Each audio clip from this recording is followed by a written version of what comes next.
Hey everybody, my name's Solmar, this is Tate, and if you come back here forward, this is Sina, this is Ali, and then this is Izzy, and we're introducing our subculture, which is car enthusiasts.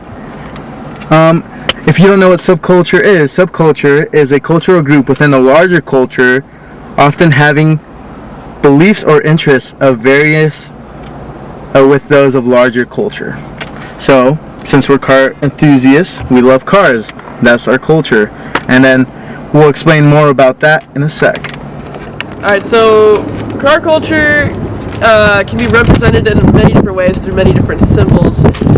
Car culture is huge, so there's so many different subcultures within car culture itself. You have the European car guys, you have the Japanese car guys, you like the guys who have lowered cars, or truck guys, or just, it's huge. So if you look at some of the symbols, you have car shows. People want to go to car shows all the time. You have the Fast and Furious movies. Some of the other symbols are there's a bunch of TV shows. You have Fast and Loud, which is they're working on custom cars. You have West Coast Customs. You have car auctions all over the place. People just want to show everybody their passion for cars. They want to show what they can do to them and how they can make them cooler. Because the dominant culture is people just buy a car as a tool. They'll drive it to work. They'll drive it home, and that's it. They just, park it on the street, and that's that. But car culture, the people who are involved in car culture, they take pride in it, You don't walk away from your car without looking back at it, It's just a thing. You take pride in it, and that's one of the main symbols of car culture is you like to let everyone know, this is my car. This is why I'm proud of it, and this is, you want to share that with everybody. Car culture represents a bond between man and machine. For example, me, myself, I like old school cars. This is my car. This represents something mellow for me. I don't like getting too high tech like some of the other members of this team today. So car culture represents how people express themselves through their vehicles. For example, with me, I like being mellow. I like something simple. I have a 65 bug. I don't have a 2016 car. I don't need to put myself out there, and I have fun with it. There's people that do the opposite of that. Some people have big trucks. They want to show off, or they don't want to show off.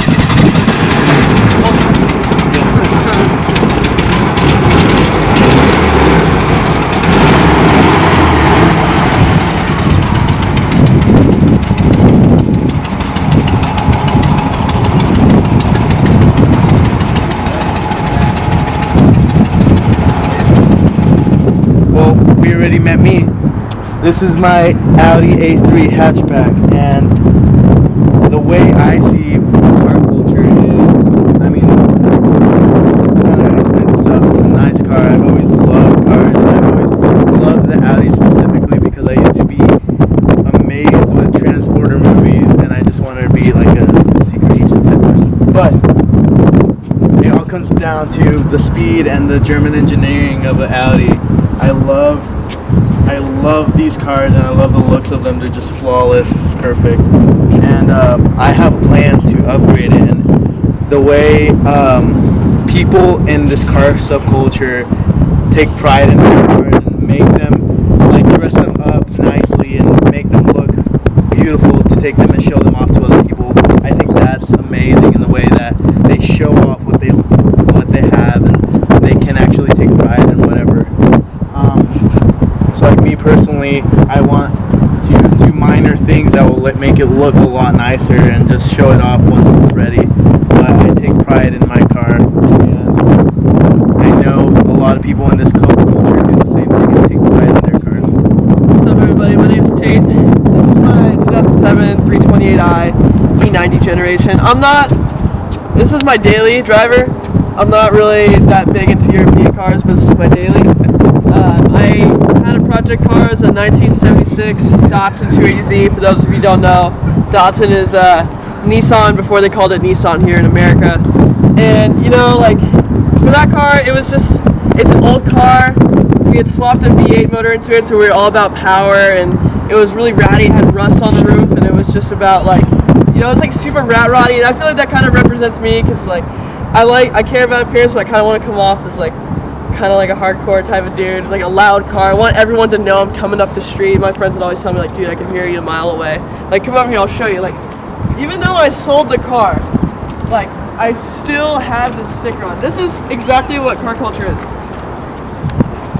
When I first bought the Z and I had this car, I bought this sticker because I want everybody to know that I drive a cool car. You know, that's like what car culture is in a nutshell. You want to let everyone know in every possible way that like you're proud of something and like you want to share that pride with everybody else. And, you know, it's like car culture, like modifying and owning cars is not cheap. Like if you want to do like another passion, you know, like a lot of stuff is like pretty like you can handle it, you know, but car culture, a set of wheels for your car that can run you $1,000 no problem.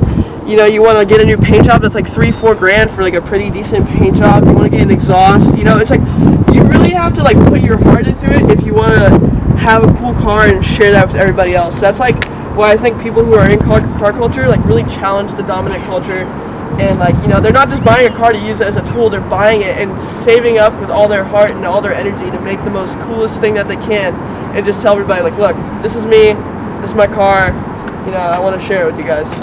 Hey Tate, Yo, have you seen like cool cars at IBC? dude, there are so many. I used to own a Jeep and I parked right next to a Lamborghini and I was like, what the heck, we're at a community college. And it was like tricked out, it looked really nice and it was pretty awesome to see how someone invested so much money into it and made it look sweet. Dude, just today I was leaving school and I was in the left-hand turn lane at Barranca. This guy in an i8 pulled up next to me and I was just like, dude, that is a really nice i8. You know, he said thanks. That's the thing that's so cool about like car culture, especially like here at IBC with like younger guys. Like everyone's stoked on everything. Like even though I'm just driving this, you know, nowhere near an i8 in like status or price, you know, he said thanks and he's like, cool car yourself. You know, like people respect each other. It's really cool. But there's all types of stuff at IBC. You have supercars, you have guys who mod the Japanese cars, you have lowered cars, you have truck guys. I mean, you got classic cars like Izzy and some other people. Even the professors, you see professors driving some pretty cool cars around here too. So it's all over the place, and IBC is just one of the examples that you can look at to see how car culture like is taking over like a bunch of different places across the country and across the world. I think that's pretty sweet.